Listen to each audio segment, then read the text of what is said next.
Fala galera, aqui é o Ramon Serra falando em mais um vídeo do Lab Humanos para o YouTube e a gente vai falar um pouco sobre o AI-5, os 50 anos do Ato Institucional número 5. Por que ele é tão importante para a gente entender o que foi a chamada ditadura civil-militar? Antes da gente começar o vídeo, não se esqueça de se inscrever no canal, de curtir, deixar teu comentário aqui e de compartilhar o vídeo. Vem comigo! Que eu não mudo de opinião. Para a gente perceber o que foi o Ato Institucional número 5, a gente precisa também perceber qual foi o contexto que estava inserido o Brasil naquele momento. A gente estava vivendo a chamada ditadura civil-militar, que durou de 1964 até 1985. 5 presidentes militares governaram o Brasil naquele contexto. E, na verdade, a gente precisa perceber o que estava acontecendo no momento em que o segundo presidente estava governando o Brasil, que era um cara chamado Arthur da Costa e Silva. Arthur da Costa e Silva foi um representante da linha dura que governou o Brasil de 1967 até 1969. E, na verdade, ele enfrenta um conjunto de setores oposicionistas ao governo que vai fazer que a gente culmine no mês de dezembro no chamado Ato Institucional número 5, no mês de dezembro de 1968. Então, o que está acontecendo aqui, Ramon? É que simplesmente a gente tem aqui greves operárias que estão acontecendo na cidade de Contagem, em Minas Gerais, e na cidade de Osasco, em São Paulo. A gente tem aqui o 30º Congresso da União Nacional dos Estudantes, que vai terminar com uma miríade, quer dizer, com um conjunto de estudantes presos naquele contexto. A gente tem ainda a formação da Frente Ampla, né, que era um conjunto de políticos que estavam tentando acabar com o regime civil-militar dentro das vias legais, né, e acabaram não conseguindo porque foram postos na ilegalidade. E, Ramon, quem era que estava aqui? Tipo, a gente tem o JK, a gente tem o João Goulart, que é o presidente que foi deposto em 1964, e a gente tem o Carlos Lacerda, que foi o principal opositor desses caras aqui, lá no período entre 1946 e 64, até a chegada dos militares. Então, o que vai acontecer é que também no mês de junho a gente tem um assassinato do chamado estudante Edson Luiz no restaurante Calabouço. O Edson Luiz vai ser assassinado e tipo, a missa de sétimo dia dele vai se tornar um ato político, na verdade vai ter enfrentamento com a polícia. E mais tarde a gente vai ter a chamada Passeata dos 100 mil, né? A Passeata dos 100 mil ela vai ser um momento ali onde artistas, estudantes, intelectuais, grupos vinculados a setores mais progressistas da Igreja Católica, né, queriam o restabelecimento da democracia. Então percebam que na verdade há uma série de grupos oposicionistas que estão ali se articulando contra o governo no ano de 1968. Então o AI-5 ele chega aqui e muda as regras do jogo completamente. Por que ele vai mudar? Porque, na verdade, você vai dar mais poder ao poder executivo, que é o presidente. Então, vamos lembrar que existe um princípio republicano aqui, é de que os 3 poderes eles são equilibrados, né? Então, o que acontece? O executivo ele não manda mais que o legislativo, que também não manda mais que o judiciário. Na verdade, os 3 poderes têm que funcionar dentro de um certo equilíbrio.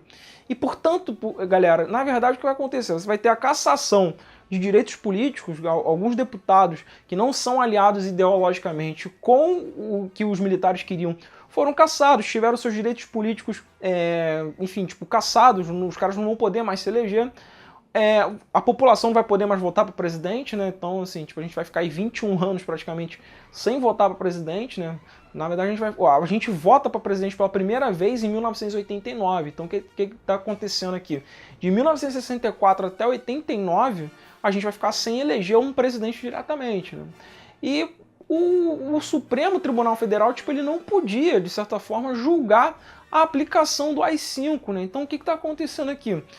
O que, na verdade, na prática está acontecendo, que alguns historiadores vão chamar, que é o golpe dentro do golpe, porque, na verdade, o AI-5 ele vai dar uma cobertura jurídica para as ações dos chamados governos civis militares.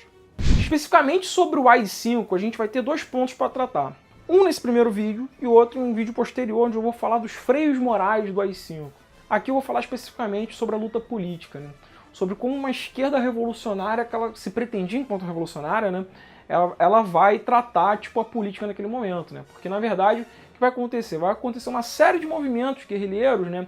ALN, MR8, VPR, a Guerrilha do Araguaia, esses grupos vão ser liderados ou vão ter a participação de indivíduos notáveis ali dentro de um cenário de esquerda, né? Tipo, como Carlos Marighella, Carlos Lamarca, que é um ex-capitão do Exército, Fernando Gabeira, que foi deputado até um pouco tempo atrás, hoje ele é documentarista e tal.